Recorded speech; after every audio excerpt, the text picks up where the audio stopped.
Lectura del conflicto de los siglos, capítulo 12. Para la siguiente tentativa, el elegido fue un instrumento menos destacado, un joven de tan humilde apariencia que era tratado con frialdad hasta por los que profesaban ser amigos de la Reforma. ¿Qué podría ser uno como él allí donde Farel había sido rechazado?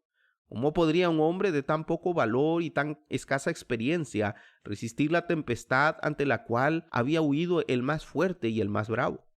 No con ejército ni con fuerza, sino con mi espíritu, ha dicho Jehová de los ejércitos. Sino que lo necio del mundo escogió Dios para avergonzar a los sabios, y lo débil del mundo escogió Dios para avergonzar a los fuertes.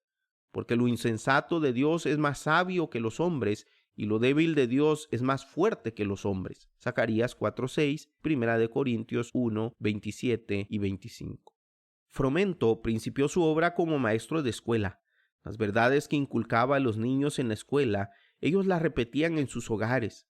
No tardaron los padres en acudir a escuchar la explicación de la Biblia hasta que la sala de la escuela se llenó de atentos oyentes. Se distribuyeron gratis folletos y Nuevos Testamentos que alcanzaron a muchos que no se atrevían a venir públicamente a oír las nuevas doctrinas. Después de algún tiempo, también este sembrador tuvo que huir, pero las verdades que había propagado quedaron grabadas en la mente del pueblo. La reforma se había establecido e iba a desarrollarse y fortalecerse. Volvieron los predicadores y, merced de sus trabajos, el culto protestante se arraigó finalmente en Ginebra. La ciudad se había declarado ya partidaria de la reforma cuando Calvino, después de varios trabajos y vicisitudes, penetró en ella. Volvía de una última visita a su tierra natal y se dirigía a Basilea, cuando, hallando el camino invadido por las tropas de Carlos V, tuvo que hacer un rodeo y pasar por Ginebra. En esa visita, Farel reconoció la mano de Dios. Aunque Ginebra había aceptado ya la fe reformada, quedaba aún una gran obra por hacer. Los hombres se convirtieron a Dios por individuos y no por comunidades. La obra de regeneración debe ser realizada en el corazón y en la conciencia por el poder del Espíritu Santo y no por los decretos de concilios. Si bien el pueblo ginebrino había desechado el yugo de Roma, no por eso estaba dispuesto a renunciar también a los vicios que florecieron en su seno bajo el dominio de aquella.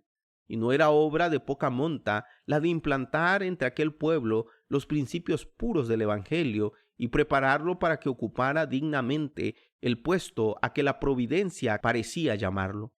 Farel estaba seguro de haber hallado en Calvino a uno que podía unírsele a esta empresa.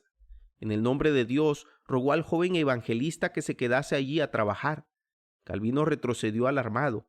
Era tímido y amigo de la paz y quería evitar el trato con el espíritu atrevido, independiente y hasta violento de los ginebrinos. Por otra parte, su poca salud y su afición al estudio lo inclinaban al retraimiento. Creyendo que con su pluma podía servir mejor a la causa de la reforma, deseaba encontrar un sitio tranquilo donde dedicarse al estudio y desde allí, por medio de la prensa, instruir y edificar a las iglesias. Pero la solemne amonestación de Farel le pareció un llamamiento del cielo y no se atrevió a oponerse a él. Le pareció, según dijo, como si la mano de Dios se hubiese extendido desde el cielo y lo sujetase para detenerlo precisamente en aquel lugar que con tanta impaciencia quería dejar. La causa protestante se veía entonces rodeada de grandes peligros. Los anatemas del Papa tronaban contra Ginebra y poderosas naciones amenazaban destruirla. ¿Cómo iba tan pequeña ciudad a resistir a la poderosa jerarquía que tan a menudo había sometido a reyes y emperadores? ¿Cómo podría vencer a los ejércitos de los grandes capitanes del siglo? En toda la cristiandad se había amenazado al protestantismo por formidables enemigos. Pasados los primeros triunfos de la Reforma, Roma reunió nuevas fuerzas con la esperanza de acabar con ella. Entonces fue cuando nació la orden de los jesuitas, que iba a ser la más cruel, el menos escrupuloso y el más formidable de todos los campeones del papado.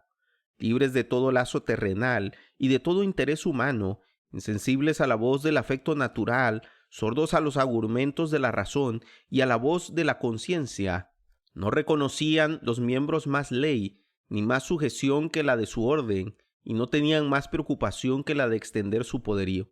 El Evangelio de Cristo había capacitado a sus discípulos para arrostrar los peligros y soportar los padecimientos sin desmayar por el frío, el hambre, el trabajo o la miseria, y para sostener con denuedo el estandarte de la verdad, frente al potro, al calabozo y a la hoguera.